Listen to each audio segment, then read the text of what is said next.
Creatine monohydrate is the most common form of creatine. It has good absorbability and is pretty cost effective. Creatine monohydrate can also be micronized, which means it's broken down into smaller particles, which makes it more soluble in water. I personally use the micronized form of creatine. I do like the dissolvability. The micronized version is not that much more expensive than regular monohydrate. There's another form called Crealkaline, which is really a bicarbonate that's bound to the creatine molecule. That supposedly is easier on the digestion and you take less of it. However, I'm not convinced by the research.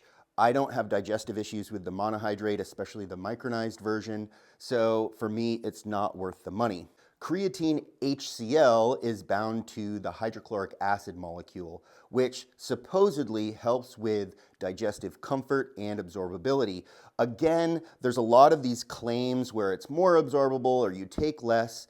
For me, the research just isn't there. I think regular creatine monohydrate works just fine. Similarly, there's creatine nitrate, which, as you probably guessed by the name, helps with nitric oxide production that can be a vasodilator and help bring the creatine into those muscles where it's needed. I do think that nitric oxide is an important part of any supplementation routine for muscle growth, but for me, I'm taking creatine for creatine, not for the nitric oxide. So yeah, if you want to kill two birds with one stone and pay some more money for creatine nitrate, go for it. Along those same lines, there's something called creatine magnesium chelate that basically is creatine bound to magnesium. I do think magnesium's important, but I like to take it in the form that I want it at the dosage that I want it, not bound to a creatine molecule.